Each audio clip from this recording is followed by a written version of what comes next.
Oh, oh. Welcome, everybody. Thank you so much for joining us on this very, very exciting panel all about overcoming technical challenges. And of course, the magic behind NFT platforms, because there is a lot of magic that comes with what we're all doing. So what we're going to do is we're going to start with a little bit of round of intros, and then we're going to jump into this very interesting conversation. I'm Simona. I will be the moderator of this panel. I'm the head of community for Status, and I've been in the ecosystem for about 3 years. Basically seeing a lot of these NFT platforms evolve from their origin until now, and how they've evolved and been able to cater to newcomers as well as existing people in the ecosystem. So let's start with James. James from Known Origin. Would you like to tell us? Hi, Simona. Hi, everyone. Hello. So I'm James Morgan, one of the co-founders of Known Origin. We're a sort of mixed media digital arts marketplace. We've sort of been in the industry or the scene since April 2018, so we've been around for quite a while, and it's good to see it evolve and get such a limelight recently. Awesome. Thanks, James. Shall we go to Vamsi from Maker? Yeah. Hi, everyone. This is Vamsi from the Maker Foundation. I'm a senior integrations engineer working on the integrations team. I get to work with a lot of partners around the world, integrating DAI and the Maker protocol.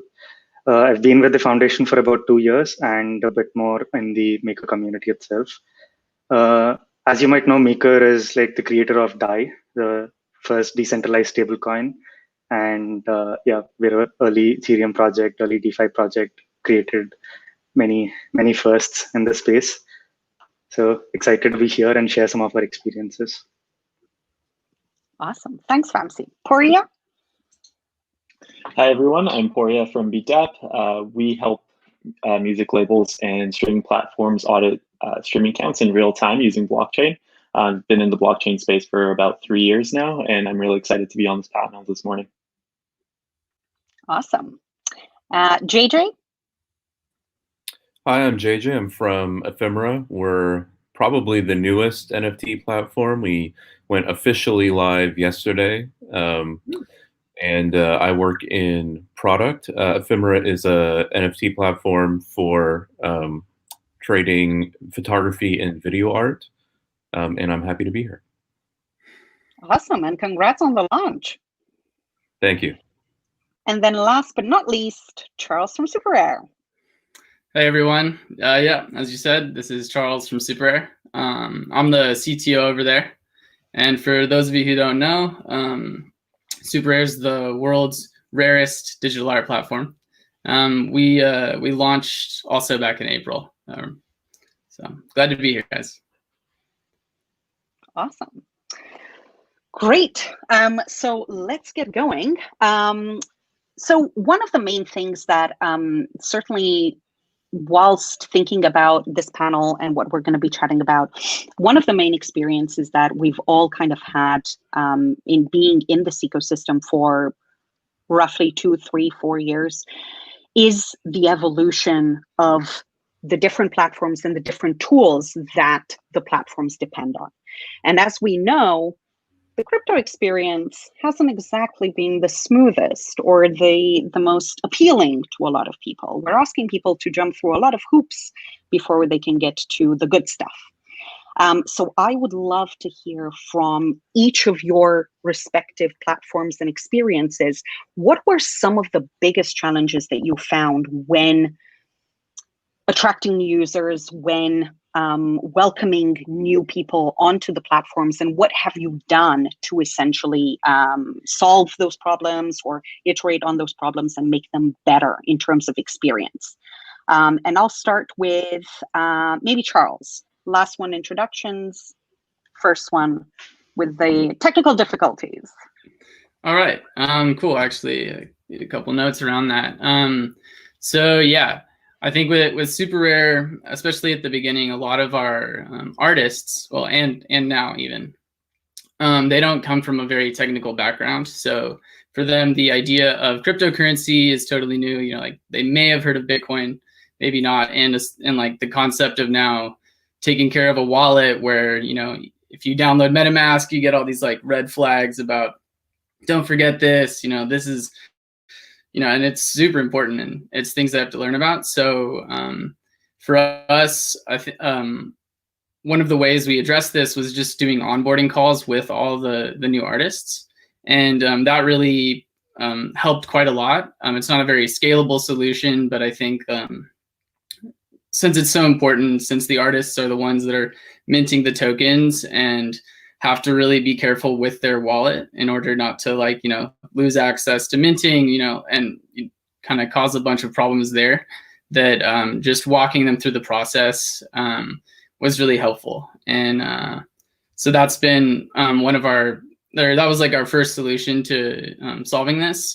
With the advent of technologies like Fortmatic, so the hosted wallet solution, that has helped quite a lot for first-time users for us.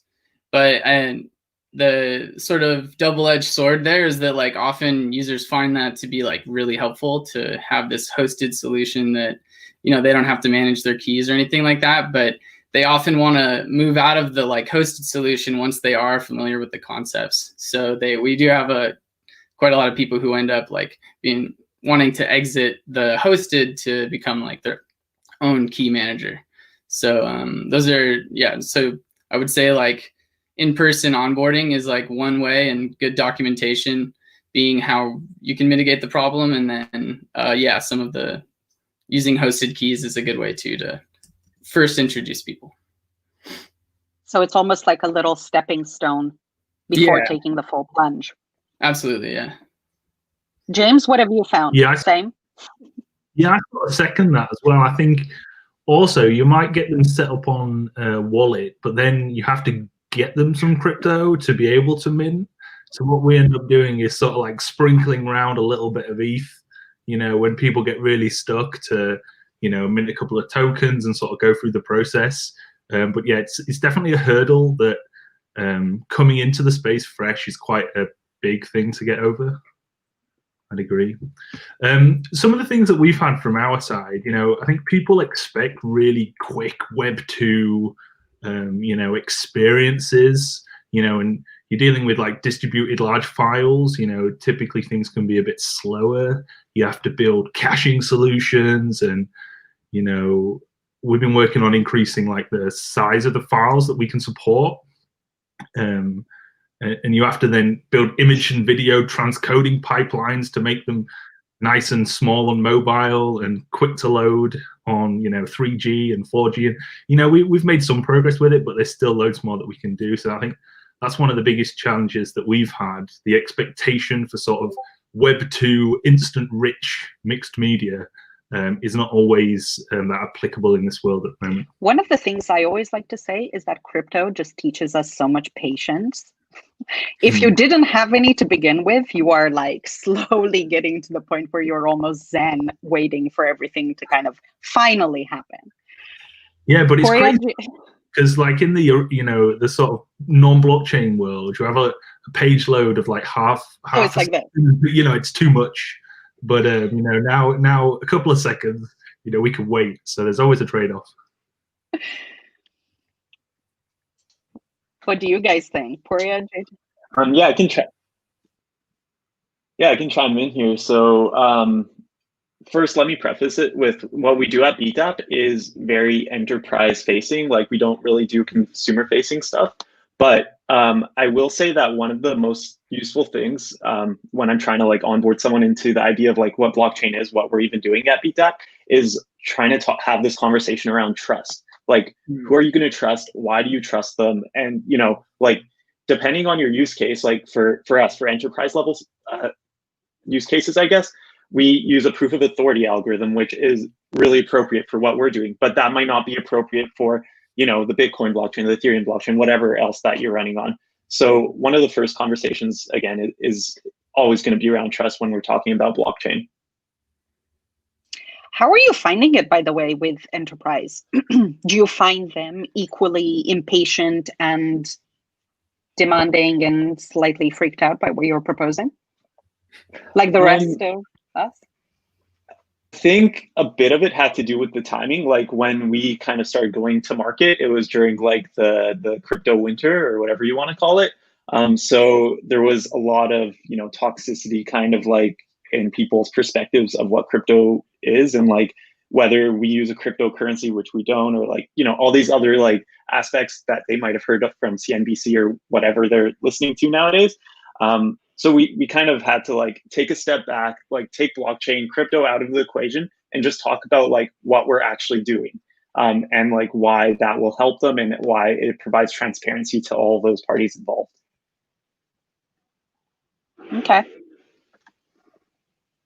Yeah. I can add to what James and Charles were saying. We've had very similar experiences, obviously, because we are customer, facing. We deal with artists and collectors, and we've had the same issues in terms of the speed of the site and dealing with those kind of technical issues. I think when I first start talking to people, I like to compare, these kind of technologies. It's really like the beginning of the computing age.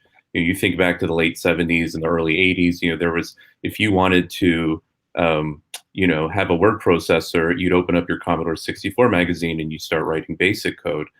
This is that kind of, we're still at the very early stages here, right? The birth of the computer was, transistor theory and how to manipulate silicon. And now we're at, okay, it's the confluence of distributed networks and cryptography. And, we're creating a new paradigm. And so, yeah, it's slow, and it's a little confusing, and it's very raw.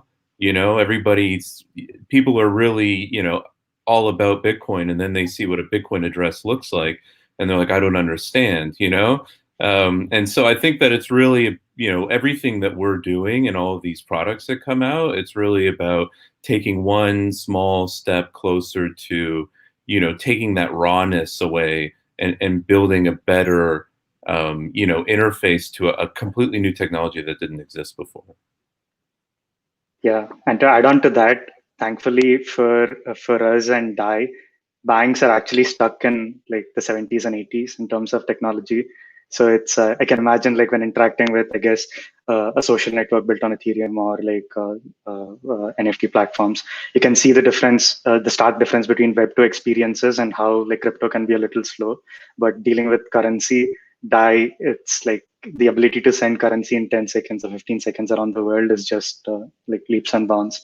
So in that sense, I think it's users can directly see the benefits. Obviously, there are technical challenges to onboarding, which I think for the most part, because Maker is almost like a platform that serves other platforms, it's a lot of the heavy lifting is done by, I guess, the remaining panelists here. But after that is done, I guess, like just interacting with DAI compared to like similar experiences that users would have with, I guess, maybe banks or payment processors, it's pretty neat. That's really interesting. And just because we were chatting about the speed and kind of getting used to the fact that things actually don't happen that fast in the current, let's say in the world that we know right now versus the one that we're building. I remember listening to a panel maybe 2 years ago at ETH Berlin, and it was a conversation about the fact that it is cheaper to fly $100,000 from London to New York. It takes less time and it's cheaper than to actually transfer it via bank transfer. So in terms of stuff like that, what we're proposing is really leaps and bounds better and kind of more powerful than what we have right now. And speaking of that, what I would love to know what each of the different platforms are doing now that you all have a certain number of users. Certainly, we're seeing a lot of milestones being reached, records being broken. We're seeing the influx of new artists from different genres, from different regions as well, coming in and really getting involved. In fact, we had in status the other day, we had John from Super Rare in for an AMA, and we had a bunch of Colombian artists that had joined specifically to ask, hey, can we list sculptures on Super Rare? Can we do this? Can we do graffiti art? Can we do... So all of this interest is now kind of bubbling and writing, I'd say, on, the coattails of a lot of attention that platforms are getting from, artists coming in, famous musicians coming in, doing collaborations. So I'd love to know what you're preparing. How are you improving that experience? What exciting things are you bringing to that experience to make it better, to help all of these newcomers, get the best out of digital art? I'll leave this, whomever wants to chime in. I think I'd love to hear from all of you, because I expect there's some exciting things from each platform.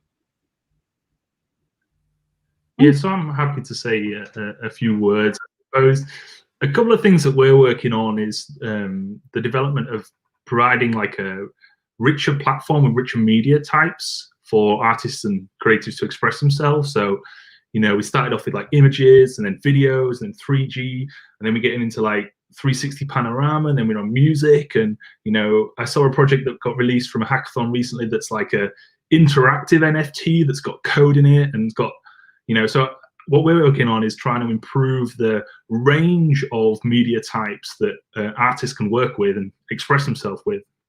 And also, I think one of the bits that we're working on at the moment is trying to solidify some of the standards in the space. So, one of the great, calls of NFTs is secondary sale royalties, being able to, earn a living as a creative each time something sells. But, ourselves, Super Rare, Ephemera, Makespace, lots of the platforms, they all enforce royalties, but they're all sort of quite siloed in.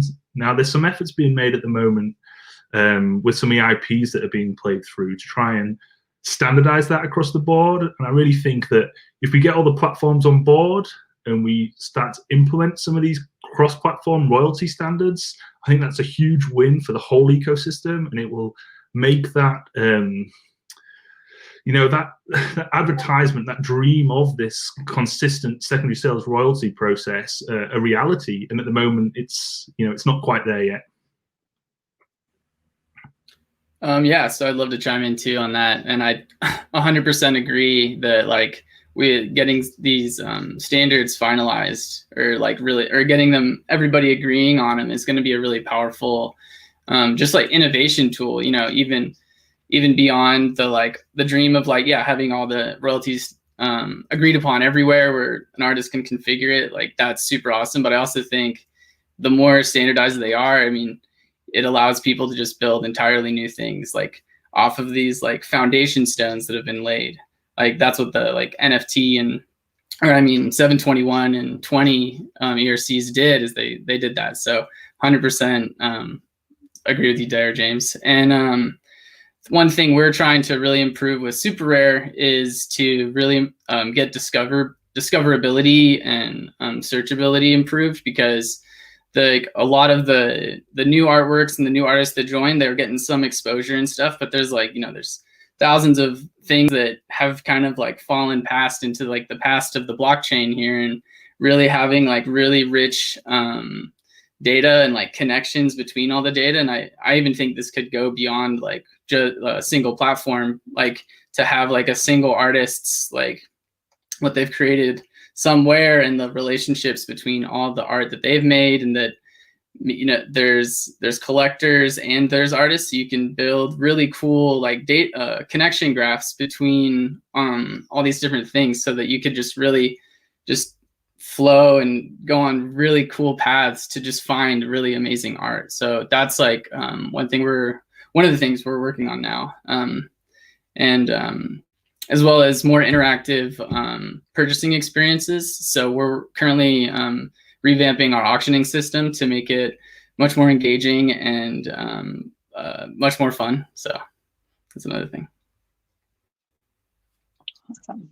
I'll jump in. I think that you started by talking about kind of the user experience, and one thing that we've tried to add, and it goes back to kind of storytelling around the art. We added the idea of a vision board. And so this is, instead of just a title and a description, the artist is able to attach, they could be images, they could be videos, they could be GIFs. And it's a way of kind of giving it a visual description, so kind of this visual metadata. So this could be, how you, if it's a manipulated photograph, one of the vision board pieces could be the original. It could be a shot of your studio. It could be a shot of your muse who inspired you. I think that is really helps in kind of building a story, because not every artwork sells right away. And I think that the longer there is this kind of feeling that the longer art stays on the blockchain, the harder it is to sell. And, I don't think that, I think that's just because the nature of the blockchain is so now. This artwork still has value. It's still good artwork. And so this is just one of the ways that we're trying to help, improve that kind of storytelling and discoverability for some of this previous artwork, is building a richer context around the art itself. I have a quick question about standardizations for those who participate in making them. How do you coordinate with other companies in order to create these standards? Well, in Ethereum anyway, or most sort of blockchains, there's like an improvement process or a standard way for raising basic specifications that then get embedded as standards that can be built upon by other teams. And the actual EIP I'm talking about is something called EIP, I've got notes, 2891, that myself and Zach from Mintable and a few other people that have already sort of participated in, with the idea of trying to explore some way of providing royalties information about tokens on other marketplaces. You can't enforce a marketplace to participate, but you can at least give them the standardized tools for them to engage with that sort of royalties concept, is the path we're taking. Very cool. So in terms of, because just picking up on something that you said, JJ, and kind of countering it to what Charles and James were saying, do you see the role of the NFT platforms as a curator as well as a marketplace? Do you see it as being a service that you are providing for artists coming in, where you do offer them certain avenues to promote their work, to make them more visible, if, like we were saying, an artwork has been there since, 2019, and it kind of hasn't sold? Or is the onus solely on the artist? It's definitely, the artist is, if an artist never advertises their work, it's really difficult for them to get any kind of exposure. If the platform, actively dissuades people from looking at that work, it also won't get any traction. So there's definitely a balance there. I think as, we are curators in a way. We do have, an artist application process. We're also the most niche, I would say, of all the platforms. We have a very kind of specific focus. We're really trying to focus on the photography and video art market, which I think is, it's an experiment. There's no other markets that are quite that niche. But I think that if we're able to tailor an experience specifically for those art forms, then hopefully we can take those ideas and expand on them. Because it's really hard to generalize when you have all of this data of all this other type of art. If we stick to photography, well, we include things like EXIF data, so artists can add the model and aperture and film speed, etc. That was used in the taking of the picture. In terms of the role as a curator, I also think that it helps us iterate faster as well, keeping it small. And so implementing new discoverability tools, helping build tools for artists to go out and be able to, to advertise their work and talk about themselves, whether that's through written content like interviews and things like that. Super's done a great job with their editorial.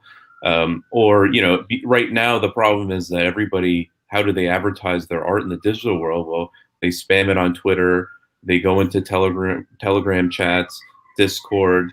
I think that, James talking about standardization, there's probably a better, a more standardized way for artists to do that in a way that's kind of bigger than all of these platforms, making sure that art is visible and functions the same way wherever it exists in the ecosystem is a really big step towards that, because we have the vision board, and that's all the artwork stored in IPFS. It's all part of the token metadata, but you go to OpenSea and you won't be able to see any of that metadata. Part of that is probably because we're so new. Hopefully in the future that's the case where it'll show up, but obviously some other platform's going to come out with another idea, and we want to be supportive of that, because it just brings the kind of the level of sophistication of the entire industry up, and that's what we're really moving towards. And yeah, just really great points, JJ. I think like curation is sort of like, it's going to be a necessary, I don't know, just sort of part of these NFTs, since like we've already seen there's been like a huge explosion of the number of like art that's just like coming to the world, and various people's own definition of what they like or what they consider art or what they like in art is all going to be different. And the internet is ripe with examples of people who have, sort of like the Instagram influencer model, where like they get a following because people agree or like what they see. So those people are sort of like content funnels to like content distribution funnels to a specific set of people, and like that's like really just another form of curation in a sense. Like, right, I'm getting like funneled all these specific Instagram posts, and I really think that, like, that's going to be a lot of how art is going to just evolve. Whether or not like that is fair for everyone is another discussion, but I just think it's going to be the like most likely evolution. And I would love one thing we're toying with is like an idea where users can like have a playlist, or not a playlist, but just like a set of art, so you could then follow someone and see the art that they like recommend to their followers. So I think like that's like a pretty fun thing to add. That would be very I think it's a bit of a balance, like it's a broad spectrum of sites that can facilitate anyone to create their own work, and it's almost like when it's wide open, it puts the emphasis much more on the creator, in my opinion. It's almost like a fire hose of of art coming down the pipe, and you don't know what to look at. But the platforms of myself, Charles, JJ, and some of the more sort of gated style access platforms, I think there's a bit of responsibility from us to make sure we do some curation and give everyone the right exposure and the right limelight as well, and not just you almost like dial up the big spenders, so to speak. Everyone deserves and has the right for the exposure piece. So I think curation is where that's going to come into play big time. I think there's also a part where when people say curation, they immediately think of subjective judgment, right? That the curation, it automatically implies that we're passing a judgment on the quality of the work. We try and take an approach where it's really more about the seriousness of the artist as opposed to the kind of art that they create. We want to create a platform for people who are trying to make art as a career. Or people who are, they have a website, they are submitting their stuff to not just us, but other traditional galleries that they have. It's really more about promoting a certain artistic process as opposed to a certain kind of art. And I think that that's really hard. It's a hard message to get across because, I think every platform's had that happen where someone didn't get let in, or, their kind of application is just kind of in the backlog. And so how do you explain that to the audience, to the users, is a question that we don't necessarily have a perfect answer to yet. But I think it's really important that, in the art market, because it is so subjective, that we're trying to build platforms where that kind of subjectivity doesn't necessarily, it doesn't affect our operations. It's more about promoting a certain type of approach to art as opposed to promoting certain arts. Of course. I was kind of thinking of it, and thank you so much. That's very insightful, and I think it's very helpful, particularly as I mentioned, there's so many people now learning about digital art who will have these questions of, okay, which one's the right platform for me? Can I do this if I do this type of art, right? And how do I, let's say, tap into this audience for digital art if I'm a newcomer?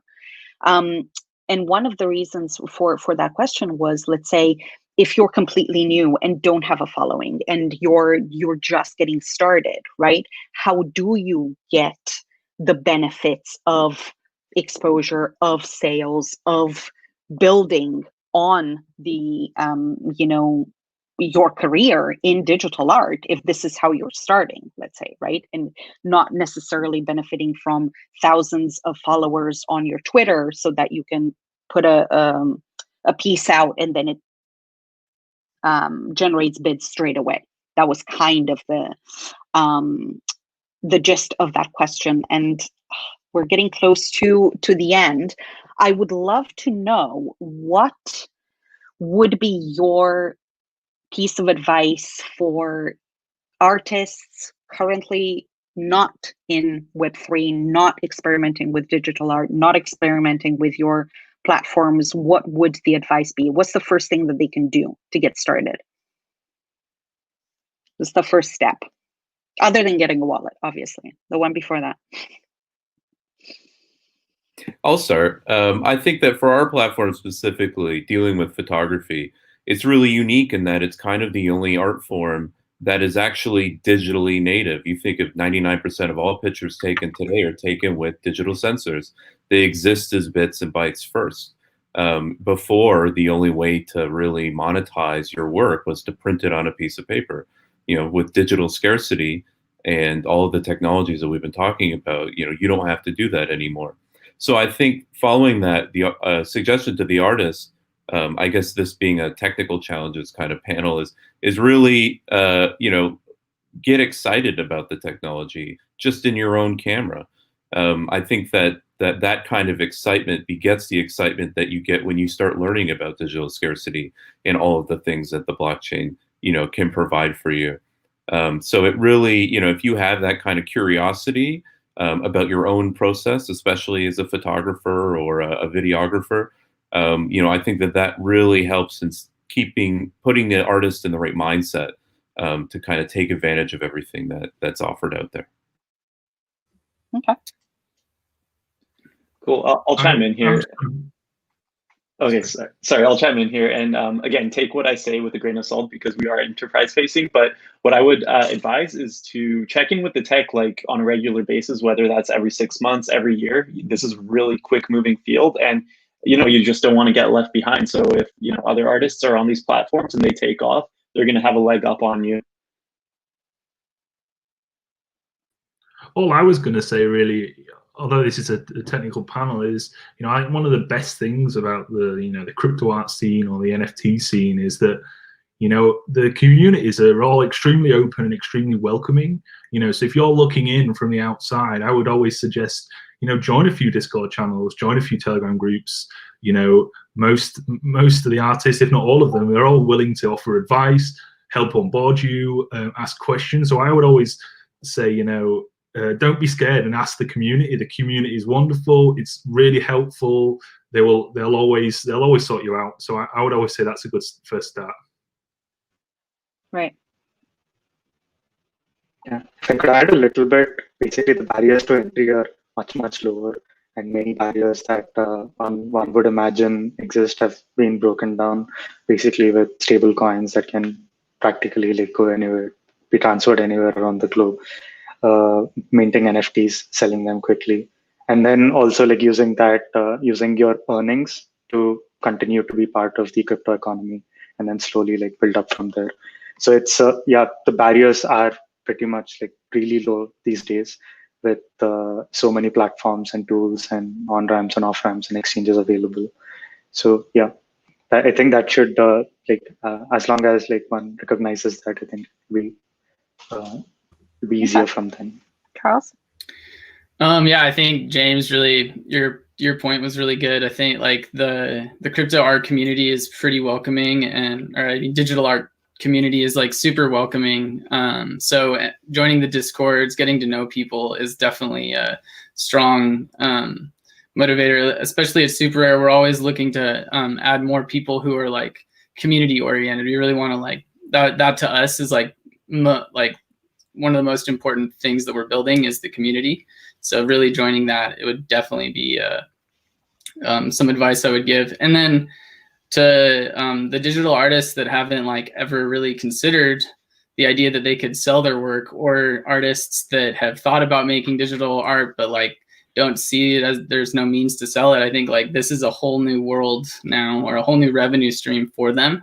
So it's like I would encourage them to just like go check out what this thing is. I mean, it's incredible that now like we went from this thing that was just totally not scarce, because whenever somebody looked at it, they essentially downloaded a copy of it, to this thing that now you actually have something like that is valuable, that people are willing to like buy from you to support your creative expression. So I don't know if that was exactly advice, but just go check it out. You know? And actually, I was going to say, when you put it like that, it's happened very quickly, hasn't it? Because I remember seeing, like, I remember the iPads with the art that was on Super Rare, and I think that was DEF CON in Prague in 2018. And then you fast forward, 2 years? And then back to what JJ was saying about, you know, technology and the fact that where we are in terms of the very beginning, there's I think there's an email tutorial online from like the early 80s that's about half an hour long. And you kind of go, so it goes from here to here, and the sweaters are all 80s sweaters, so they're impeccable. But yeah, I feel, you know, we're moving quite fast considering. So this is all great advice. So I think 100% get involved in the communities. There is so much love and excitement about what is happening, and any kind of glitches, any kind of, you know, niggly things go down and wallets don't work properly, and you know, the experience can always be improved. But getting involved, it will only get better, and you'll be part of the journey. So I 100% recommend, you know, give it a go. All of these platforms are incredibly valuable. And once we get to standards, once we get to the level where we have potentially interoperability between them as well, having this experience of browsing an artist across all platforms, it's only going to get better. So thank you so much for joining us. And thank you all. We could continue this conversation for, I think, 5 hours, but everybody has to get back to work to improve everything that we're all doing in the ecosystem. So thank you so much. And thank you, Vancouver Biennale and Art Project. And thank you, everyone, and see you soon. Thank you, Simona. Thank you very much. Thanks, Thank you. Thanks.